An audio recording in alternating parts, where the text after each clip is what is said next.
नमस्कार, मैं आस्था। मेरे चैनल वृंदे राखी में आपका स्वागत है। आज मैं आपको बताऊंगी निर्जला एकादशी के बारे में, जो 2021 में 21 जून को पड़ेगा। निर्जला एकादशी हर वर्ष ज्येष्ठ मास के शुक्ल पक्ष को जो 11वीं तिथि एकादशी होती है, उसमें किया जाता है।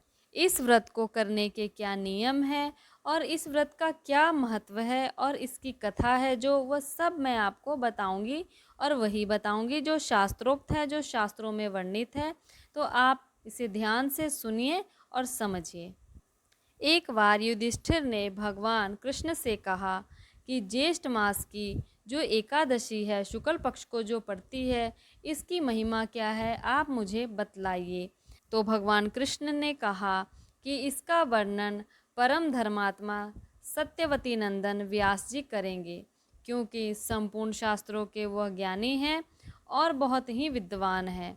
यह कहकर भगवान ने कहा कि हम वेदव्यास जी से इसकी जो महिमा है वह सुनते हैं। व्यास जी ने बताया कि दोनों पक्षों की एकादशी, चाहे वह कृष्ण पक्ष की एकादशी हो या शुक्ल पक्ष की एकादशी हो, उसमें भोजन ना करें और द्वादशी को स्नान करके, भगवान का पूजन करके, ब्राह्मणों को भोजन करा के, यथासंभव दान करके उसके बाद ही भोजन ग्रहण करें। और व्यास जी ने कहा, जनना शौच हो या मरना शौच हो, अर्थात जब किसी का जन्म होता है तो जो सूतक लगता है और जब किसी की मृत्यु होती है जो सूतक लगता है परिवार में, तो उस सूतक के दौरान जो एकादशी तिथि पड़ती है उसमें भी भोजन नहीं करना चाहिए।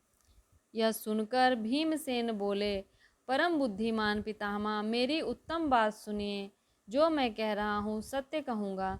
राजा युधिष्ठिर, माता कुंती, द्रौपदी, अर्जुन, नकुल, सहदेव ये सब एकादशी के दिन भोजन नहीं करते हैं। मुझसे भी भोजन नहीं करने के लिए कहते हैं, परंतु मैं व्रत नहीं कर सकता हूँ। मुझे जो भूख की अग्नि है वह बहुत व्याकुल करती है।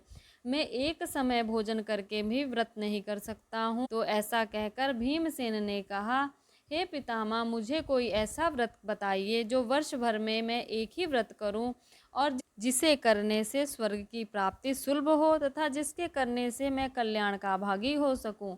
ऐसा मुझे कोई एक व्रत बताइए।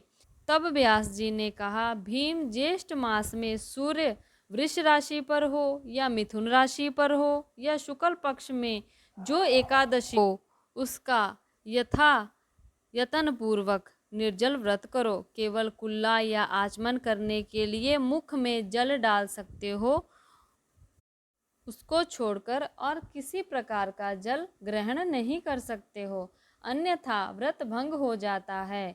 एकादशी को सूर्य उदय से लेकर दूसरे दिन के सूर्य उदय तक मनुष्य को जल का त्याग करना चाहिए, तो यह व्रत पूर्ण होता है। तदंतर द्वादशी को निर्मल प्रभात काल में स्नान करके ब्राह्मणों को विधि पूर्वक जल और स्वर्ण का यथासंभव दान करके भोजन कराकर फिर ही खुद भोजन ग्रहण करना चाहिए, भगवान को भोग लगाकर। इस प्रकार निर्जला एकादशी को करना चाहिए।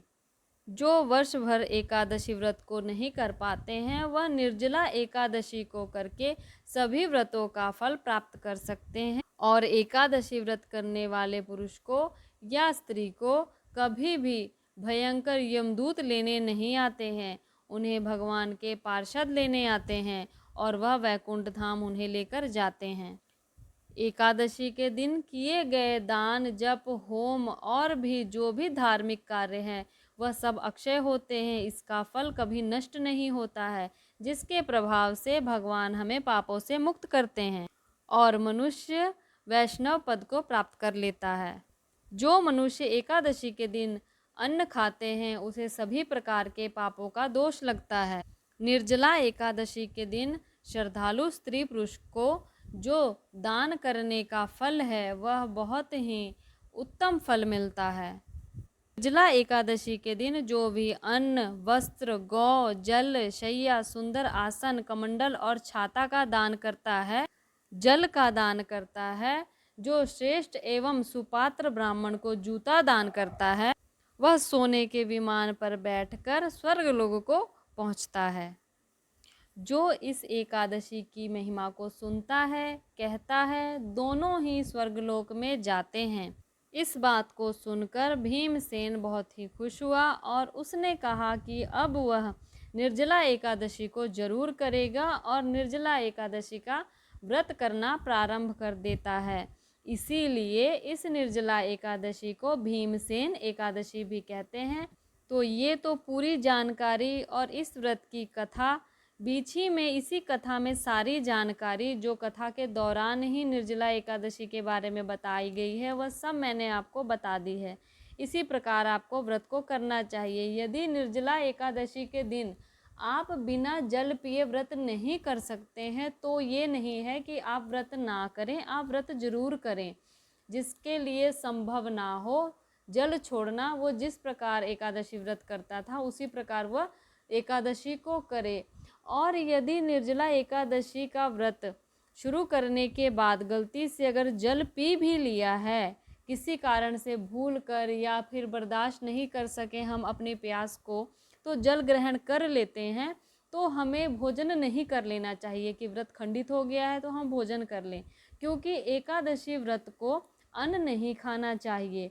यदि आपसे कोई इसमें त्रुटि हो जाती है, आप जल पी लेते हैं, तो आपका निर्जला एकादशी व्रत तो भंग हो गया, लेकिन आप एकादशी व्रत को कायम रखें कि उसका पूर्ण फल नहीं, पर एकादशी व्रत का जो फल बाकी दिनों, बाकी एकादशियों को आपको मिलता है वह जरूर मिलेगा। भगवान की कृपा जरूर होगी और पाप से, आप जो अन्न खाने के पाप से मुक्त हो जाएंगे और एकादशी के व्रत को करने का जो फल है वो आपको मिलेगा ही।